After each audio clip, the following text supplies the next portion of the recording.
Hello, everyone, and welcome to Explorations. I'm Tanys Coughlan from Beyond Being Human and Twillo Lifestyle Community, and I am joined today by Simon Hinton.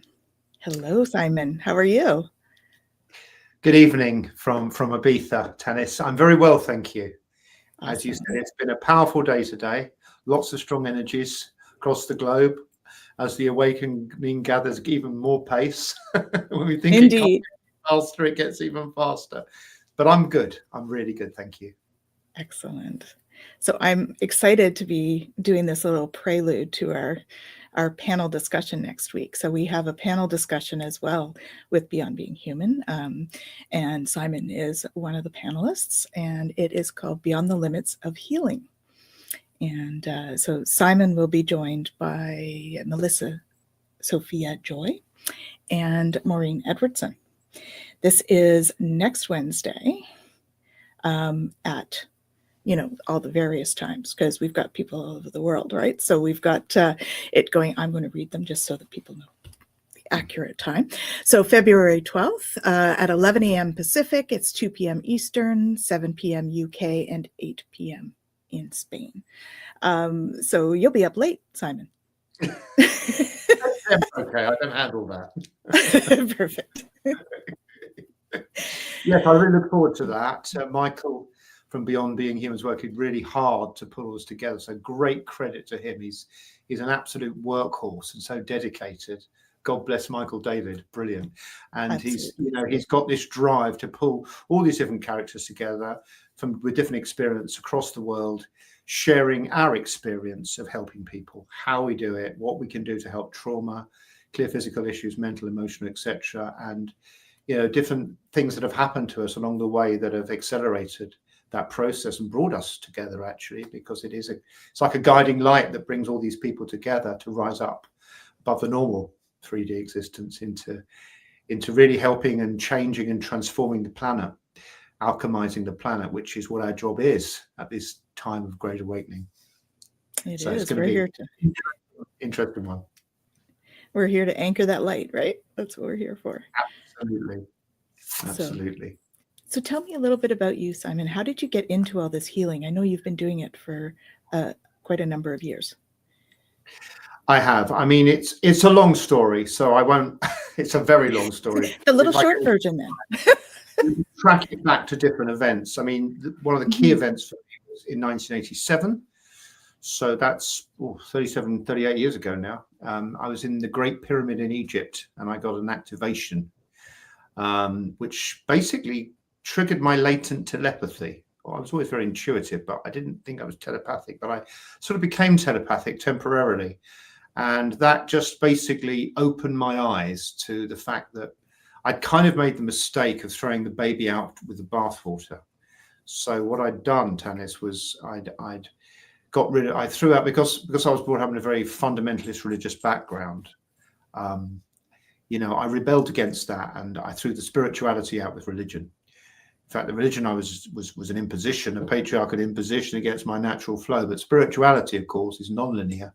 It's a direct connection to divine intelligence outside of the need for an intercessor or middleman or priesthood. So once I got that telepathic insight, it set me back on the path of exploration. There has to be more to life than just what I'm seeing and feeling. And then I started to get different types of experiences. And in some years later, in 93, I went to a psychic called Patrine Soames, world famous psychic and author. And she just said to me, "Who are you?" And I was like, "I'm Simon." I was in my 20s at the time. And she said, I've been told, everyone around me has told me you're an alchemical magician. I was like, sounds pretty cool. What's that? That was my impression when I first met you, Simon. She said to me something that stuck with me. She said, we did quite a bit of work together. She was fantastic, actually. Still friends with her today on Facebook. And we did some past life regressions. And she said, you need to study the Kabbalah, which was the Jewish mystical system.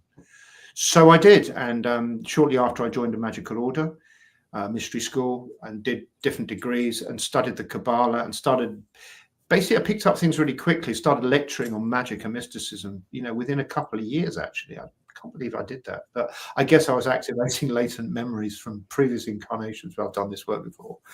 I was remembering. Remembering, that's right, remembering. And then in the sort of the latter part of the 90s, I started studying Reiki. And I took to it instantly. I thought it was brilliant. And I became a Reiki master trainer in 2000 and set up the London Reiki School. And I've trained thousands and thousands of people in healing subsequent to that. But I've had many, many otherworldly experiences along that pathway. And I've taken a lot of the principles that I learned in Reiki about activating the light body, and I took it to another level, basically, because the masters had a very strong connection with me over time. I built this deep, strong narrative. I mean, I never chose this job, Tanys. It chose me. It really did. Yeah, I mean, I've done a lot of things in my life. I've lived a very full life. I've been a music business and a journalist for major papers and newspapers, magazines, and also property developer, building houses. I've done a lot of things, and that gave me an insight into the human character, into the human nature of people. And I was always very interested in that and try and understand psychologically why people do things. So I had that kind of nose anyway. I was interested. Always a very social person. And then people used to come to me even when I was young, and ask me for solutions for things. And I'd come up with intuitive ideas. And I didn't know what I was doing, but I kind of was connected to something beyond my own experience. And so that principle was taken to another level. Once I got really serious about it and started working more consciously with energy, I become refined in my abilities, which became very psychic. So I'm not a psychic per se, but I am incredibly psychic now. And that's come as a result of the light body work and activations that I've done over the years. Definitely. Which is a lot. Lots of work. You've done lots of work. That's amazing. So the, I guess the healing modality that you brought through, can you speak a bit about that? About what is that like for people? Because when they're having an experience with you, what does it entail? And then how do you work through it? When I brought through different strands of my experience. So some of it is magic. Magic is the art and science of making things subject to your will. Okay, so we utilize our will. We activate it. Technically, the way I've described it and understood it is we activate the quantum field when we make a decision. So we activate the non-temporal. Most people do it unconsciously. When we go to a bar and we say we're going to have a water or we're going to have a vodka, depending on what we want. We choose one reality in favor of another. Where does that decision-making process occur? Well, I worked out it occurs in the potentialities, the sea of potentiality contained within us, which I've subsequently called the quantum body, also call it the hidden God. Okay, we are microcosms, mini versions of the universe. And that's actually what Christ consciousness really means. People say bandy about these terms, but what it actually means is humans are unique in that we have the potential to reflect all things. This is done not through the cerebral cortex or the head, it's done through the open heart. But the heart has to be verticalized. In other words, the chakra system has to be recalibrated so that we can become perfected receptors of information. And that perfection process is something that I brought through and have taught people. So basically what happened in 2013, I mean, I have had so many UFO experiences, so many visitations by otherworldly beings. I mean, I always speak about these things at UFO conference and things like that. I had so many, but this one was particularly unique, especially as far as my own destiny was concerned. So on the 21st of February, 2013, I had a clinic at the time in Covent Garden in London, and I noticed the temperature kept dropping massively, and it didn't make any sense. And at the time, I went back to where I was staying in Richmond, a friend of mine, and she said to me, Simon, they've just dug up some burial tombs in Kingston, and the only people buried in lead burial tombs were the Knights Templars. And I feel that you should go there. And I was like, oh, do I have to? She goes, yep, you have to go. Okay, I'm going to go. So I went there. when I went to this big church, I had a kind of download. I cleared up some ley lines because I'm very good at geomancy and clearing up land and stuff like that. Been a ghostbuster for a long time. So I can clear ley lines and open stuff up, and people call me when they've been psychically attacked and voodoo and the rest of it. And I do my best to strengthen them and fight off any negative, nefarious entities. I'm good at that stuff. So I went in and I cleaned up this church, and then I was literally taken out. I was so wiped. I said, I've got to get back. So we got back to the house I was living in Richmond, in west of London, and I walked past her in the living room, and the temperature just dropped like 15 degrees, and I was like, what the hell is going on? This is so weird. And I thought, I don't know what's been happening this week, Joe, but there's this combination of different things, and I just want to know what the hell's going on, really. So I said, I'm going to do something. And so I went into trance mediumship. It's not something I do. I'm not a trance medium, but I decided to go into it. And I can't remember anything at all that happened. But fortunately, Joe, my friend, recorded it. And two beings came through, and they were very different to any disc incarnate entities I've ever connected with before. They said they were angelic in nature. They existed predominantly on the far-flung edges of the universe, and they found it very hard to communicate with humans because the vibrational difference was so big. However, they were going to throw one on the black for me because they said that I had something they called hyper rapport. In other words, I had this kind of innate ability to walk into another's world. Rapport is about walking into another's world and recognizing somebody else, and then you can have the connection. They claimed that I had this intergalactically. So I said, I'm okay, fine. And they said, we've got a job for you. And they weren't particularly complimentary to me. They kind of said, you're a bit emotional, you know, we're gonna give it a go. So I was like, okay, I'm not the chosen one then. Well, you're chosen for this job, they sort of said. So I said, okay, fine. They said, what? This is all in the recording afterwards because I couldn't remember anything. And they said, we want you to clean the timelines. We've got a job for you. We're going to be with you for the next 4 months, which was actually up to the summer solstice of 2013. So I said, okay. So I went back to the clinic, and the next day in the clinic, the next day the Pope resigned, actually, funnily enough, which I thought was auspicious. Interesting coincidence or not?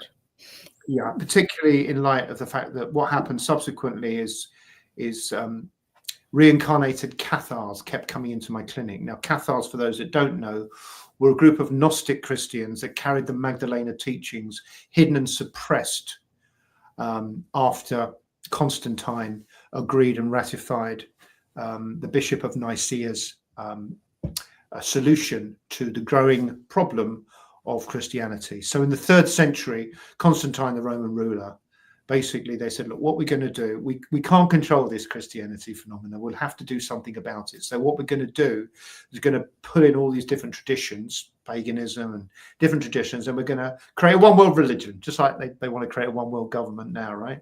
So it's the one, the singular, and then we control it. So then what we're going to do is we're going to edit to the New Testament, the Bible, and we're going to do this and that. So they did that, and the Catholic Church was born. Now, the true initiates, many of them then kind of went underground, who didn't agree with the new homogenized version, went underground. And these secret occult, because occult just means hidden teachings, were kind of kept within a certain different types of lineages, secret lineages, which is why, you know, a lot of witchcraft and a lot of people then they had different systems of symbols to protect themselves, because you know, you could be killed basically and executed or tortured and all sorts of things if you swayed or you veered from the traditional teachings or what the tradition was. So the Cathars basically they grew in the late sort of 11th century, particularly in the Languedoc region of South France, and they were kind of a weave into the human life wave of the angelic, basically, and they had magical powers, special healing powers. They had no political ambition. They didn't challenge. They had no church. They believed in the church of love, they called it. But love is the church. Love is the thing that bonds us. We don't need sacrament. We don't need all the high church paraphernalia of the Catholicism, which had been stolen from the pagans anyway. They said, we don't need this. They kept it simple. They were very loving, kind. They liked music. They had troubadours. And they kind of lived sort of alongside the Catholic Church. And then what happened is, basically in 1208, you know, the sort of slightly uneasy relationship of them living and operating side by side came to an end. And the Catholic Church turned on them with Simon de Beaufort, who began the enacting of a terrible genocide against these beautiful, angelic, loving Gnostics. And the world's first genocide occurred, actually, as a result. Up to 1 million men, women, children were slaughtered, often burnt at the stake, tortured. I mean, it's awful. The story is awful. It's terrible. But they also had incredible magical powers that they weren't feeling. Many of them didn't feel any pain. They were able to overcome that. So, cut a long story short, these Cathars started to pour into my clinic at the time in Covent Garden. And I very quickly noticed that there was on the right leg, there was a kind of pressure point just above the knee on the right leg, where I would touch it. And if they were a Cathar, they literally hit the roof. Similarly with the left shoulder, I noticed. So I recognized very quickly there'd been a curse put upon the Cathars, and I called it the curse of Rome, which is a generic term. It's actually the title of my book, The Cathars Return, Lifting the Curse of Rome, which is coming out soon. And it's a generic term to any organization or religious entity or political entity that subjugates and breaks the flow of its citizens, of its worshippers, of its subjects, you know. And Rome, of course, was one of the most notorious flow breakers. They imposed the Gregorian calendar. They imposed their will brutally, and then they stole and plagiarized the religions around them. So then they try to control, and we see the different incarnations of the Roman Empire even today. We've seen it with Nazi Germany, what they did to the Jews, and we see it in many other instances, what the Russians did to their people in the Russian Revolution, and Pol Pot did to his people. And then we think about the Spanish Inquisition, and we can go on and on and on. So basically what they were showing me was that there is a way to lift this curse of subjugation, exploitation, domination, persecution, and tyranny against people. There was a way to do it. And so about 6 weeks later, after this event, literally so many Cathars were pouring in. They gave me another 100 rays of healing. Sorry, 1,000 rays. I'd already been given 100 extra. That was another psychic phenomenon. But they gave me an extra 1,000 rays of healing. And basically, they told me that I had a job to do. And they told me to go to the south of France and find the portal where the Cathars were reincarnated through. And they said to me enigmatically, it's in none of the usual places. It's like, what does that mean? Well, it's not on Montsegur, it's not at Rennes Chateau, you know, it's not in the Jesus and Mary Magdalene clays. But basically, what happened is I flew out to Carcassonne at the end of 10 years ago. Actually, flew out there to find the portal. Nice. And then stayed with somebody who's actually quite a well-known writer on these subjects called Anaya Sophia, a very good friend of mine. Stayed at her guest house, and the next day I was in a market, and this guy came up to my friend and randomly put his arms around her, and I was like, "Do you know this guy?" She goes, "No." I thought you did. You seemed incredibly friendly, but he was just that kind of person. So he was like, "What are you doing here?" And I was like, "Well, if I tell you, you'll think I'm a bit crazy." He goes, "Try me." I was like, "Okay." I work with a lot of reincarnated Cathars, and I've been given a divine direction to come to this part of the world and find the portal where the Cathars incarnated through. And my job is to find the portal, to open it, and to clean it. And he said, "Well, you've come to the right place, because I am the gatekeeper of the portal, and I'm going to take you there tomorrow." And I was like, "I'm sorry?" Wow. I am the gatekeeper of the portal. I was like, That's okay. wow. But first he said, "We've got to have a cup of coffee." So he took me to a little village called Pevere, which was close to where I was staying. And we had a cup of coffee and sat down, and then he wanted to really hear my story. So I started sharing with him these key things that had happened. And as I was doing so, somebody on the next table was overhearing it, and she said, "Do you mind if I join the conversation?" I was like, "No." And she started literally breaking down, crying her eyes out. I was like, "This is getting weirder and weirder." And this guy Thibault, I said, "Take me to the portal." So he said, "Okay." He was a little bit nervous. "I'm the gatekeeper. I'm the gatekeeper." I said, "Just take me there." So he took me to a place called Maître d'Ambour, which is 600 acres of private land. And we wandered around. I took pictures, and like a picture of a dragon showed up in my camera. So it was like, I walked around, I walked to the middle of the portal, and he goes, "How do you know?" I said, "I'm just guided. I don't know. I'm not claiming I'm anything special. I'm just told to go here." He goes, "You found it." And it's like, he was like, anyway, so there was a big chateau on this portal. And he told me this story, which was quite interesting, that the Dalai Lama's people had basically picked up on the fact that this energy center was very, very important. And they tried to buy this 600 acres to create the Buddhist center of Europe. But of course, the French are not particularly fond of foreigners. So it was an possibility. They tried, but they didn't succeed. So it was a no-go. But anyway, there was a chateau on this land, and the chateau was for rent. So I said to him, well, I'd like to do a retreat here. So 3 months later, I did my first of 7 retreats I've done in the area, actually on the portal. So the chateau is actually, the portal actually goes into it. And that first meeting that we had there was something else. I mean, Christ, there was UFOs flying over. There was light being. I mean, people could see light beings walking past. I mean, I'm talking about with normal eyesight, not just astral vision. And it was absolutely unbelievable. So at that first retreat, I taught something called the Angelic Code. And the Angelic Code, so what happened is the subsequent time from 2013, when the angels visited me, to almost 2 years later, in early 2015, I brought through something called the Angelic Code. This was a painting that Tibor did, actually, which I actually bought from him. Beautiful. The Angelic Code essentially showed me very clearly the nature of the intersecting vectors that make up our own energy field or light body. So basically, our light body is a manifestation of divine scientific forces that intersect and facilitate in this dimensional reality the nature, or this universe, the nature of our own field. It's an expression of universal principles intersecting. So they showed me this with a purpose. They didn't show me it all at once. They showed me 2 predominantly important things. The first one is they showed me what the 1111 code actually means, because every New Ager and his dog talks about 1111. But I asked them, what does it mean? Similarly, every New Ager and his dog talks about ascension. And I was like, but what does it actually mean? It's one of those terms that glibly is thrown about. What does it mean? Well, they showed me what both of those means. Ascension is the opening of the latent light bodies that we have generally closed and shut down, but they can be activated and opened. When that happens, then we can operate energetically, Tanys, in a very different way. The 1111 code is basically 10 main chakras that collapse to one single chakra, the heart. So 10 plus 1 is 11. That's the fractal. Fractal comes from the Latin word fractus, which means to break. So we have these 10 chakras, which are fed by 100, which are fed by 1,000, which are fed by 10,000, 100,000, a million, 10 million, 100 million, a billion, etc. If you imagine that. And all of those chakras or energy centers are held holographically in the heart, but the heart is shut for most people. It's not properly opened. So they showed me, first of all, how to open anybody to those.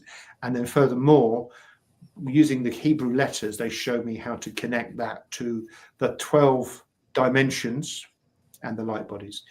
So the 12 dimensions emerge and are controlled by 12 petals of the heart center, which transmits and modulates energy through the 12 strands of divine DNA. So we have the 12 tribes of Judah, we have the 12 signs of the zodiac, we have the 12 dimensions, 12 strands of divine DNA, and 12 squared, of course, is 144. That magic number, 144. So it's the 12th number of the Fibonacci series. It's 12 squared. And according to Bruce Cathy, the late New Zealand airline pilot who discovered the global grid by looking at UFO sightings as an airline pilot, the velocity of light around the Earth is apparently 144,000 miles per second in this gravitational field. So they showed me the connective nature of all the numbers. And I suppose in a way, I'm a bit of a spiritual nerd. It's okay. We like that, Simon. I'm a bit of a spiritual nerd. So the purpose of it is, even though it's complex, it's also quite simple. Basically, velocity and energy is held within the field according to sacred geometrical principles. Understand that gives me a map. Okay, and that map then enables me subsequently, not immediately, to activate and open the heart for people in a new type of way, to activate the high heart, the endocrine system, and spiritualize the hormones, to open up subtler light bodies that contain hidden trauma and all the gnosis, all the history of our past existences or concurrent existences. So when we have suffered in a difficult position, a difficult situation, we get coagulated. If it's not resolved, we get coagulated dissonance in the field. I call it karmic imprints. Okay, coagulation means unresolved stuff because we've suffered a torturous death, or we've been very, very mean to somebody and horrible to them, and it's not been resolved in incarnation. There's a payback for that, and that's a karmic imprint. So they showed me how to access the karmic imprints, and under certain caveats, Tanys, how to clear them. And what they showed me very clearly and explained was basically, historically, the way it worked was if someone had done something bad, like, we'd been narcissistic in one life, or we'd been very controlling, or we'd been, abused badly. Normally what would happen is the souls involved in that dynamic would reincarnate often together, or we'd re-meet those people to give us a chance, obviously with amnesia, so we can't remember who they are, just get not a great feeling about that person. Of course. We've had that quite a lot, actually. People go, oh, I don't really like you, and then they realize I killed them, and I'm so sorry, and we've made up and it's all fine.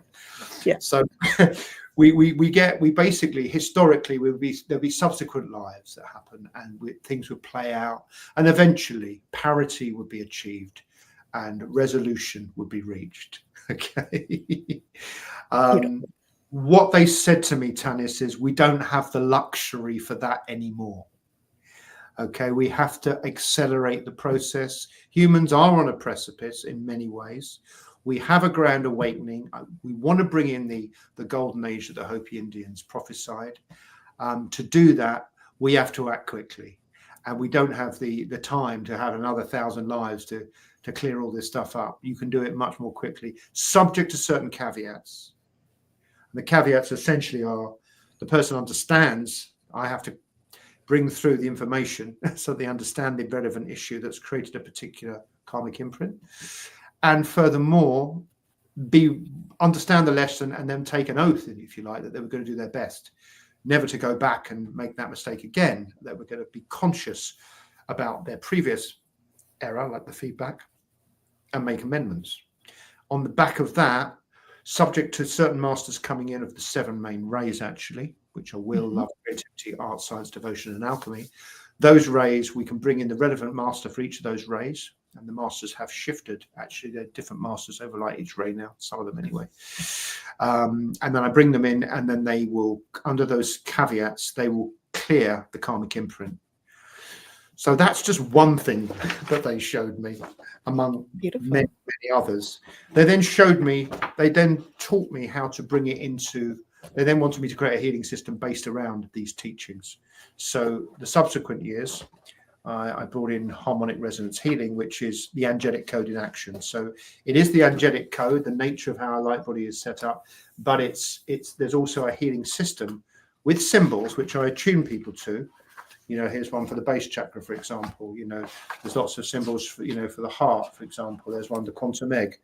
And I tuned people to them. They showed me how to open up the 144 light bodies using the 22 letters of the Hebrew alphabet, each of which has a specific functionality as a key or symbol that enables me as the teacher to open those that are willing and ready and surrender to the process. It's not about me. It's always about them and whether they're ready, and their higher self agrees the rest of it. So I started teaching this in Thailand in 2016 in Koh Samui, the first time that I've taught it in different places of the world. And bottom line is, Tanys, the results have been remarkable for people.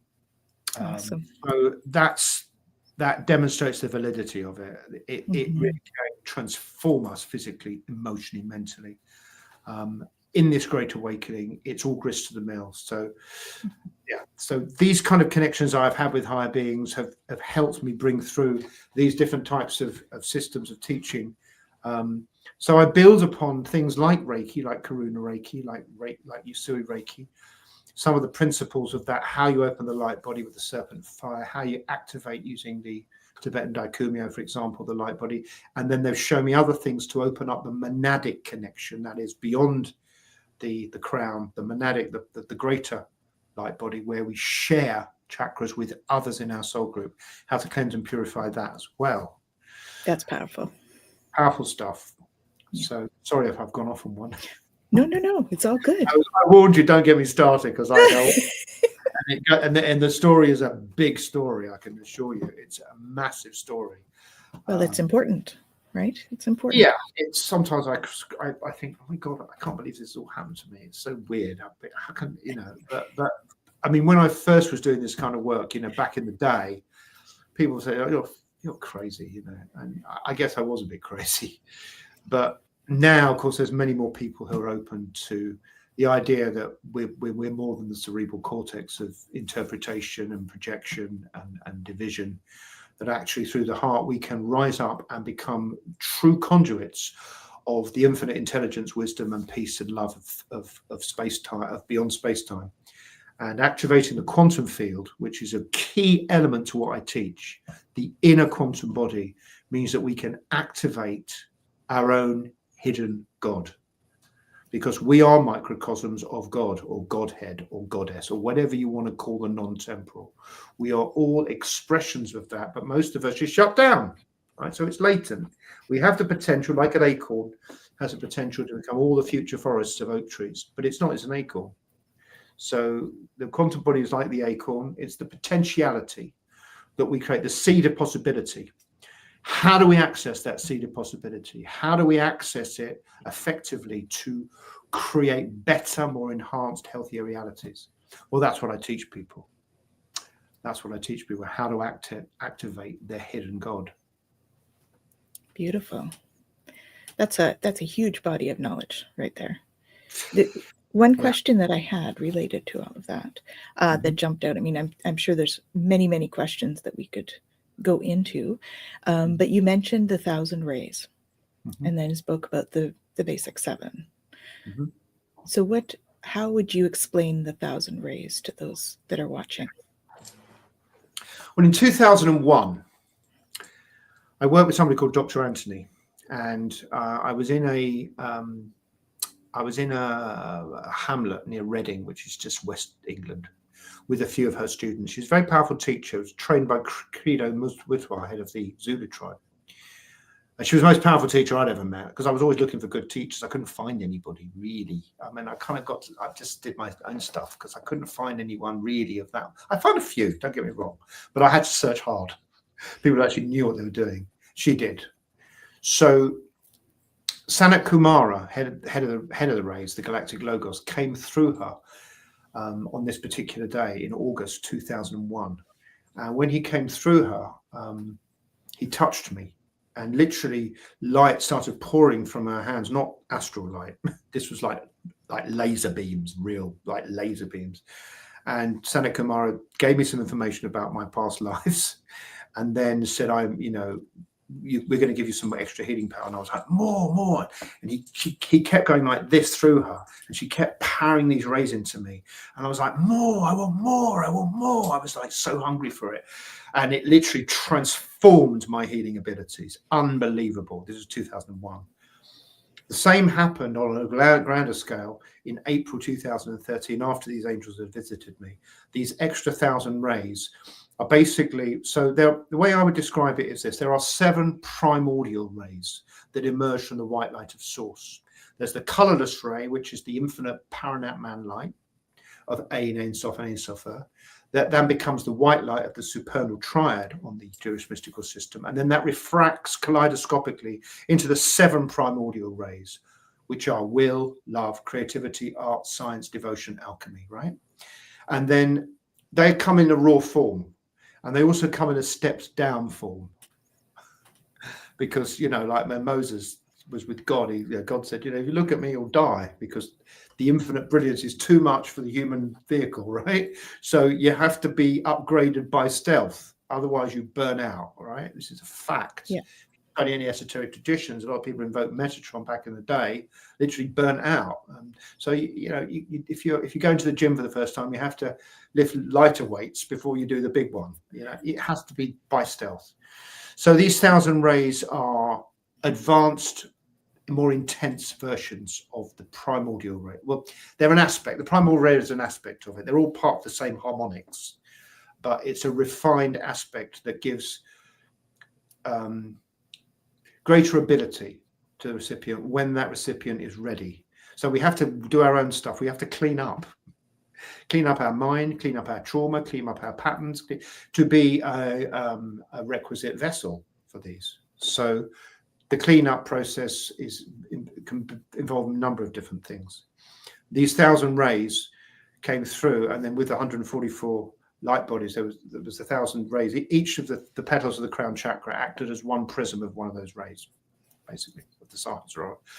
And then through the 144 light bodies, you get again the 144 light body permutations. Now I'm going to say, when we had the brief chat before we started this, you mentioned, Tanys, that your job was to form an army. Army. Can I light army? Yeah.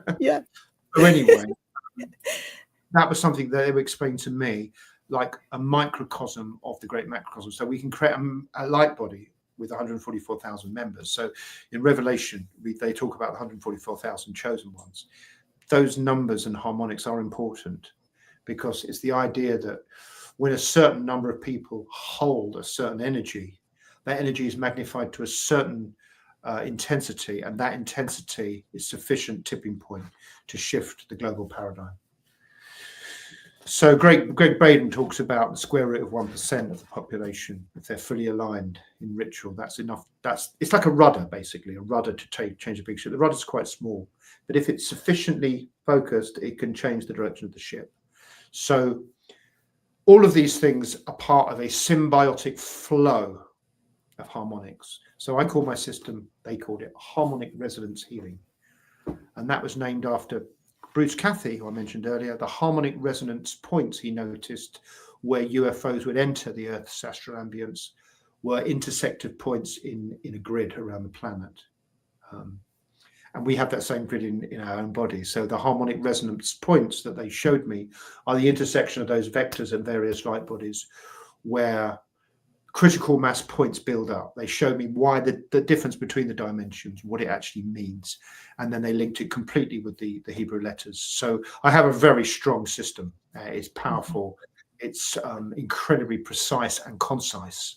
And I can teach it, actually, and I do teach it. It's actually a lot easier than perhaps it sounds to the average person, but that's because I know it, because I practice it every day. It's like anything. It's like any language. And the language is the language of energy and harmonics. So by working energetically and harmonically, clearing our own stuff, we can also entrain others. So they always said to me, never rest, you never get embroiled with anybody else's issues. Always step in and do your best to entrain, which means radiate the power and the focus of your energetic flow, but you don't get caught up. So you catalyze into the transformational process. So everything I do teaches that. And yeah, it's been a journey. It's been a long journey. Yes, I would imagine. What about you, Tanys? This is supposed to be a conversation. It's all been about me so far. That's okay. It's fascinating. It's absolutely Because I know fascinating. you do similar kind of things to me, don't you? I do a number of different energy healing and modalities and stuff. Had one that was downloaded to me a few years back called Nukti, which reprograms the cytoplasm in the cells to create healing at a cellular level. So that's been fun. And there's more coming in. Nigara, which is a Syrian-based energy. Nukti's Pleiadian. So for me, it's a lot of the galactic codes coming in terms of healing modalities, I would say. But I do I started off with the Reiki too. I always joke about that being my gateway drug to all of this, right? I started with that after my needing to do my own healing, and wandered into all of the rest that we do. So it's a journey, right, to all of this. I'd love to hear more about your galactic stuff, because obviously I'm a galactic girl, galactic ambassador. As I say, there is so much. There is. So much.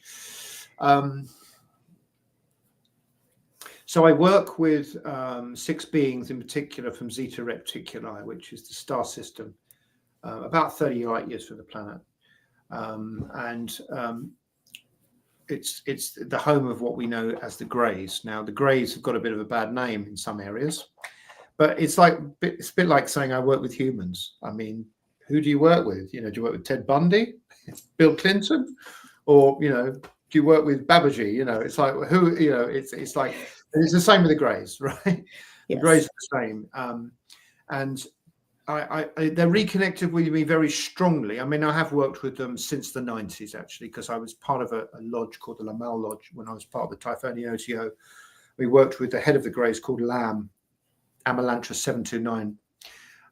Very, very high level of intelligence. That's what I can tell you they have. They have extraordinary IQ. Extraordinary IQ. And they're very calm, the ones I work with. And they said to me, we're a little bit like the French resistance. Just like in France, there were the people that resisted the German Nazi invasion.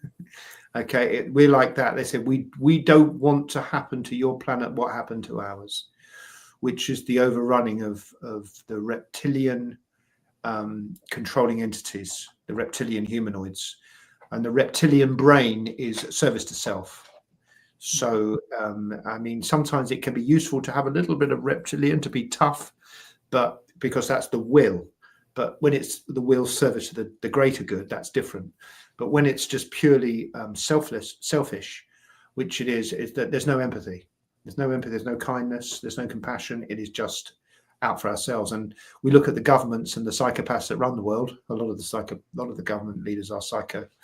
You can see that they've been infiltrated by beings and reptilian beings that are dark in nature. So about 10 years ago, so I run a magical order, I should mention that as well, called the Temple of Flow, which I started in Beltane 2014.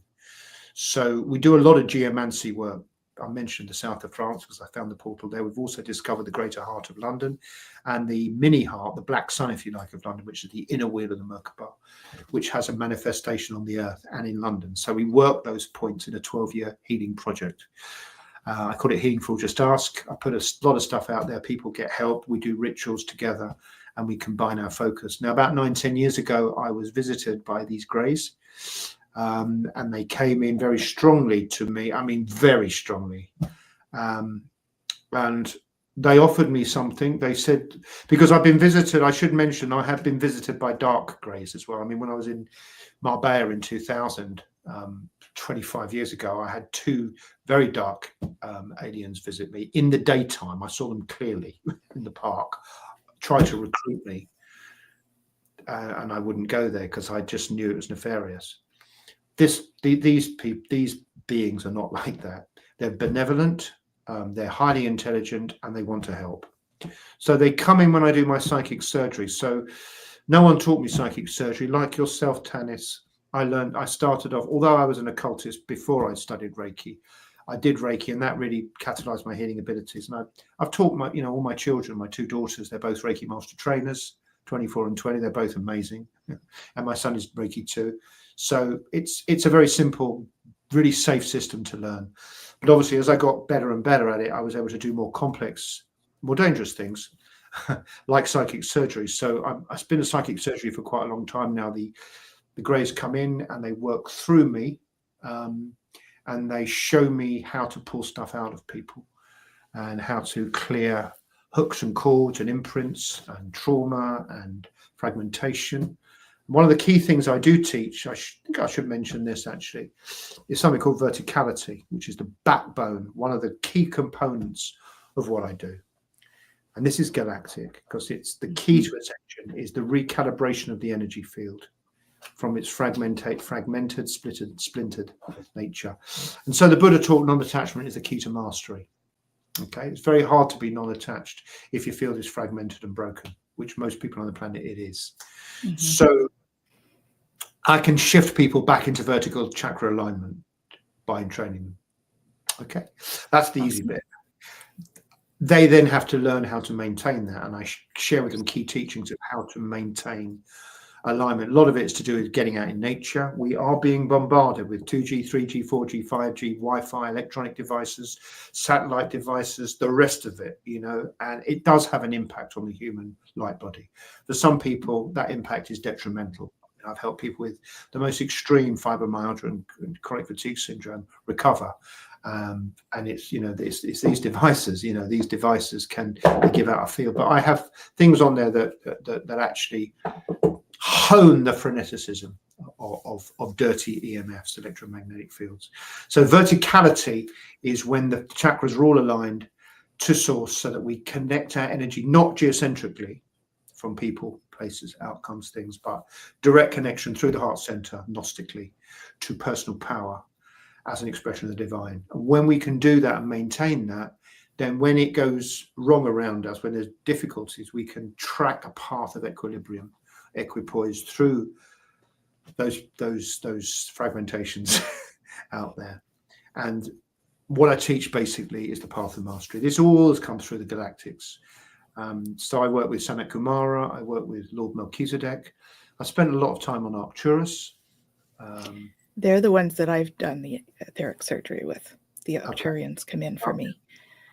I find the Arcturians quite androgynous in nature, and they're kind of like ninth dimensional beings. So when I visited Retreat Soames back in the day in '93, it's like the psychic I mentioned earlier, she took me to Arcturus in a regression, and I went there, and it was just, I saw a perfect civilization where everyone just knew where they were in it. There was no unnecessary competition or conflict. It was just beautiful peace. And I was like, oh my God, I wish I could bring this to the planet. Yeah. I mean, my soul has come through Sirius, so I'm more of a Sirius being. Well, I work with Pleiadians like you, Sirius.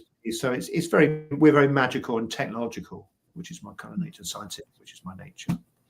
I was potentially going to be a quantum physicist back in the day, but it didn't happen. I went on a different path. It's all going to be in my book and on my Quantum Healing Academy. So all of these teachings are going into my academy, which is shortly to be launched. So, you know, I've acquired them over many, many years, Tanys, many years. And, you know, at the end of the day, I try and be happy and cheerful about it, because there's too much seriousness in the world, especially in the new age. Too many people are serious. Be happy, be joyful. Life is to be celebrated. I'm an anti-ascetic. I don't believe in asceticism or denial. I believe in celebration. The universe is an abundant universe. We should be able to eat great food, dance, sing, play music, do whatever. We should have fun. Fun is really important. Laughter gives us a sense of perspective. When people are too serious, that's a red flag for me. Laughter means we have a sense of perspective. Sense of perspective leads to humility. Humility, recognizing we're actually quite small in this vast universe. So that once we get to that place, then we can move in a different, more fluid way. We're not so fossilized in thinking we're so fantastic, even though we might be fantastic to some extent. But we're not caught up in that limitation. We're all fantastic, but we're not caught in that limitation of ego. And being open is like being a child. You know, look at children. They don't really have egos. They're just playing. They'll play with anyone. Take my kids out when they were young. They would just play with anybody. We're just going to play. Black, white, red, yellow. Doesn't matter. We just play. And that's the insouciance of a child, which is beautiful. Try and keep that quality in myself, to be childlike. As an Aries, it's kind of easy for me because we are the baby of the bunch. Being childlike and spontaneous, and being open, and always being open. There might be a better way, a higher way. So I'm an explorer in consciousness, and I'm blessed that I have so many great guides working with me, guiding me, showing me stuff, and some of it is very complex stuff. So just coming back to the Greys again, so I diversify. The Greys, I agreed with them that they put a small chip in my head. I know the word chip has got a rather negative connotation. Well, I think it's because they've been used. It was an agreed thing, so I have access to their stellar wisdom, and yeah, that up to, you know, so it's a bit like having a CD-ROM, you know, in the old CD-ROM. I suddenly have access to this other stuff at will, and a lot of it is they show me some of the really deeply complex natures of the universe, And some of the challenges that high initiates actually have, it goes beyond the simplistic hierarchical structure of how people think the universe operates. It's actually a lot more complex and fractalizing than that. For sure. But that doesn't, look, we talk about one God. I mean, for me, unity consciousness is the recognition of the interconnectedness of all things. Yeah. So I am an avatar of unity consciousness and a priest of the order of Melchizedek, avatar of unity consciousness and the director of the platinum ray. So I express that, I carry that.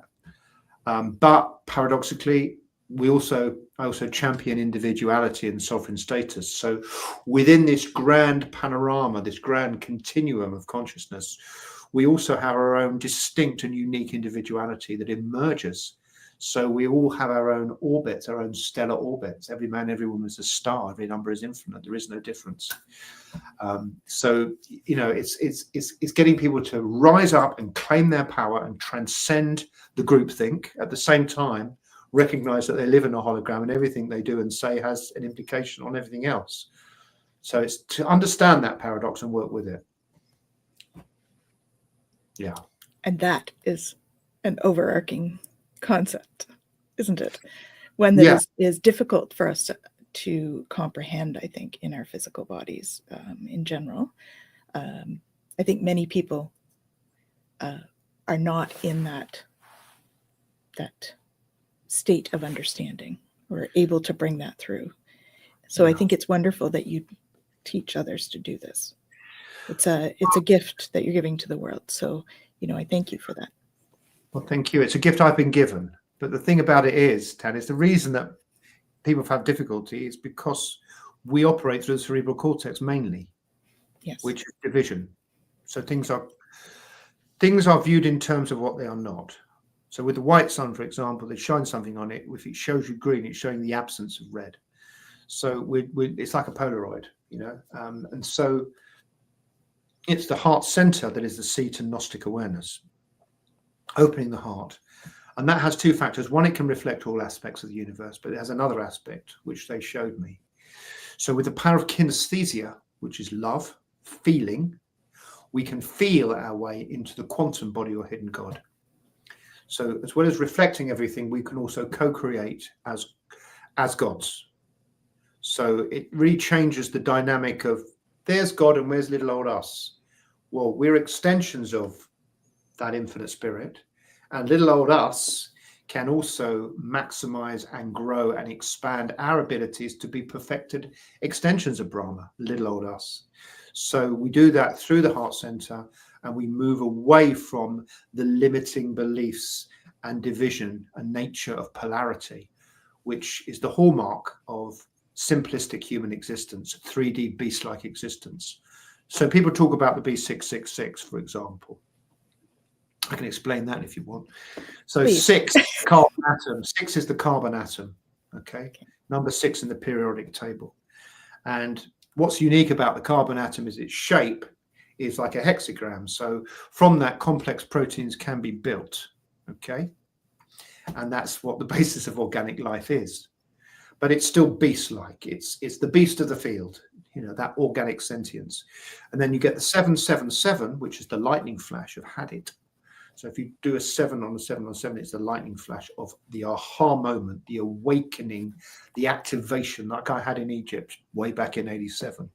That activation, that aha moment, that initiation, then opens up the 666 and charges it with the information that we are eternal beings, that actually we are immortal. And so then you get the 888, which is the Christ consciousness. The 8 represents the infinite nature of stuff. So we can transform from being just a beast, just like a dog or a cat, God bless them, into an infinite being of light. And we have that coded within our field. In that acorn is coded all the future oak forest. And similarly within us, we have the ability to be truly multidimensional, to truly have the siddhis or powers. And I mean, Christ said, you'll do greater things than me. And like he raised the dead. He wasn't saying I'm the best. People get caught up in like, Jesus. And it's like, yeah, he was a brilliant guy. Don't get me wrong. He was full of love.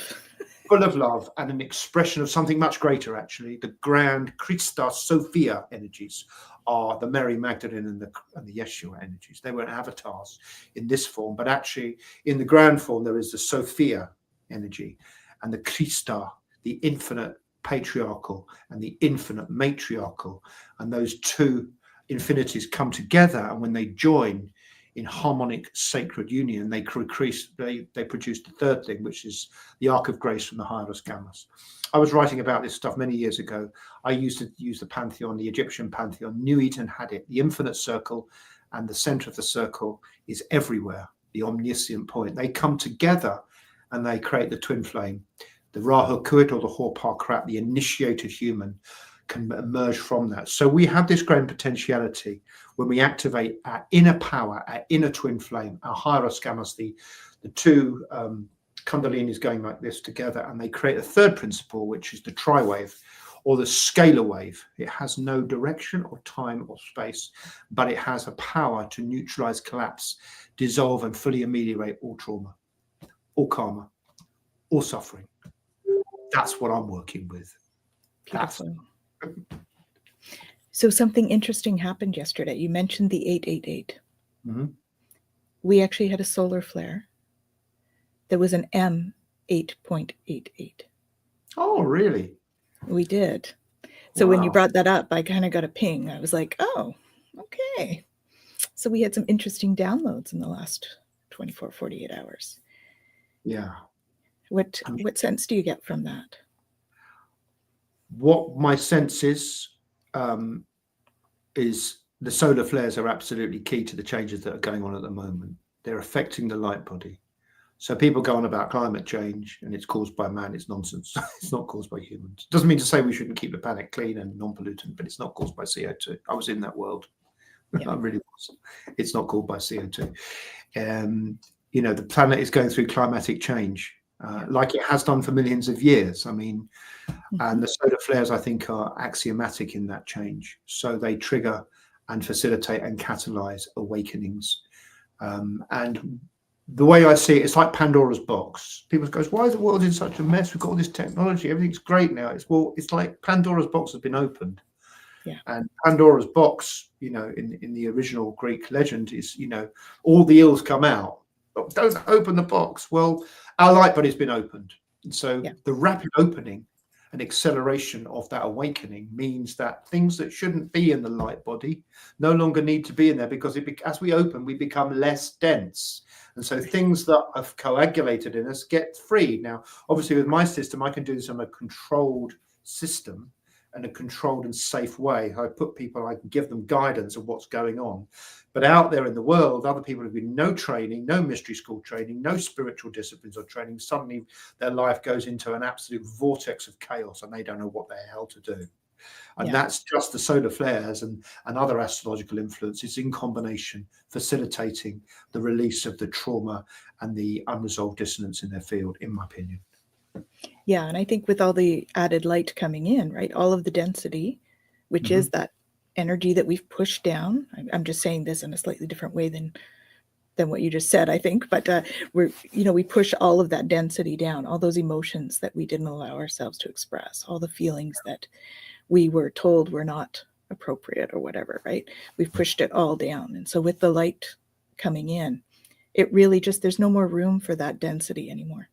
And it needs to be released. Right? Absolutely. I couldn't have put it better myself. So, thank you. Yeah, it is. It's density. There's no more room for it. It has to go. The way I see it, it's a bit like having a roundabout. As a kid, I used to love going on roundabouts. And you'd have like your sweets on the roundabout and your bits and toys. And as the roundabout spun faster, those things would fly off. Why? Because it's something called centrifugal force. Yeah. And it's the same sort of principle. As we speed up, things that shouldn't be there literally fly off. And when we try and hold on to our core beliefs that are erroneous, we're going to create resistance and pain. So I see a lot of people struggling to hold on to the old order and suffering greatly as a result. I say surrender, get out in nature, acquiesce, let it go. It's okay. You're going to be fine. The time is right. Yeah. And exactly. I try and do my best to provide guidance to people going through these massive changes, and learning, just teaching people things like Reiki, simple little old Yasui Reiki, God bless it. It's a great start because it's safe. It's safe and it's easily accessible. And then from there, you can go further when you're ready. But it's all about just getting to understand our own light body, our own chakra system, our own feelings, building a narrative with our body so that we can command our body not to get sick, command our liver to cleanse and detox, command the nervous system to recalibrate, etc. We can build that connection, put ourselves back in the driving seat of our own light body, and move beyond disease and sickness and suffering. And one of the things I do teach is the reverse of entropy. So what happens is when we get stressed, the telomeres in the DNA get shorter. Okay, and the telomeres dictate how effective our cells are at duplicating. So as the telomeres get shorter, we become less effective at cell duplication. So we start to look older, and we start to get wrinkles and the rest of it. There's ways to slow that process or even reverse that process. And it comes back to verticality. So when we're vertically aligned and we step outside of the entropic nature of things, which is the tendency of orderly systems to go into chaos. Why does that happen? Because we're disconnected from source. That's why. When we're connected to our source of power, it's sustainable. Like a tree, it's a vertical chakra system in nature. Trees last forever. They don't die under normal circumstances. And humans could be the same.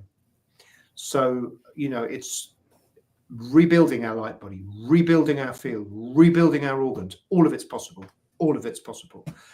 We have to lose quite a lot, though. We have to detox physically, mentally, emotionally, and a lot of the beliefs and nonsense that have been put against us, even in the New Age movement. There's for sure. People are still carrying the desire, we're right, you're wrong.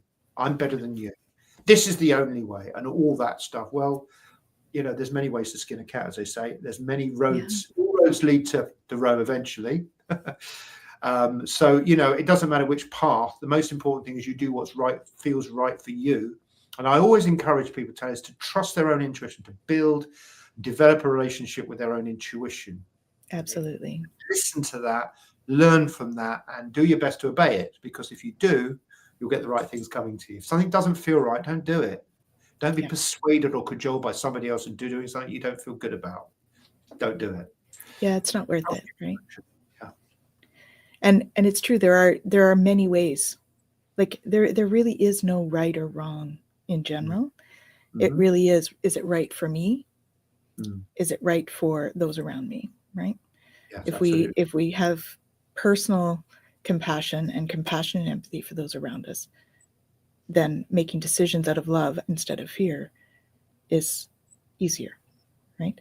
I mean, you mentioned Pleiadian, aren't you? What's that? You're so Pleiadian. I am. For those who are watching, Pleiades tends to be about the second ray love, whereas Sirius tends to be about the first ray will. Arcturus, my experience, is about the marriage of the love and the will, the blue and the red, to create the violet, which is the alchemy of aligning those two principles. So we're just having a little inside. Well, that's why we balance each other well, because we've got the two sides. Let me tell you, Sirians can be very loving, and Pleiadians can be quite willful. So it's not an exact good. I can definitely be willful. But the Pleiadians overlap very much the Lemurian civilization, I believe, which is the Languedoc region of the south of France.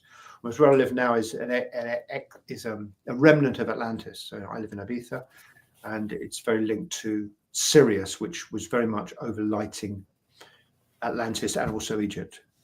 Mm-hmm. So it's different, but I've been in both civilizations, and they're both really interesting. They are, yeah. I definitely have spent some time on Sirius B as well in the previous life. So that is definitely I have that piece as well that I bring with me. So, and I think it's beautiful that we can bring those energies down to the earth in these ways that we are, right?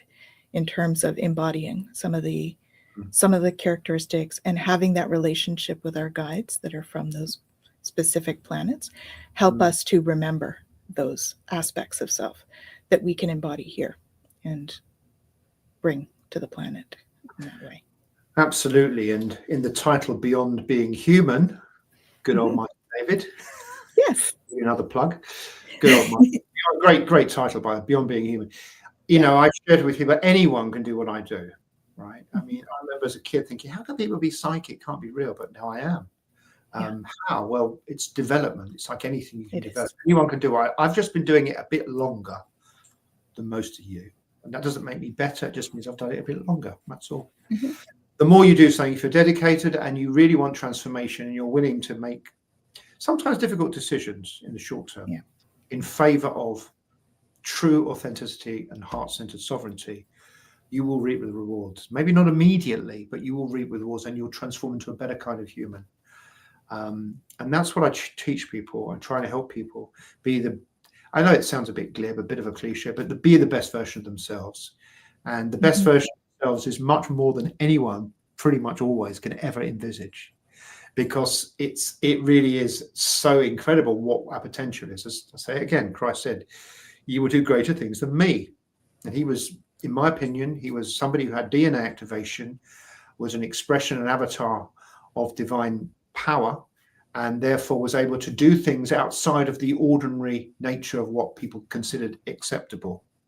The Buddha and other great prophets also have done similar types of miracles. It's simply the fact that they're more refined.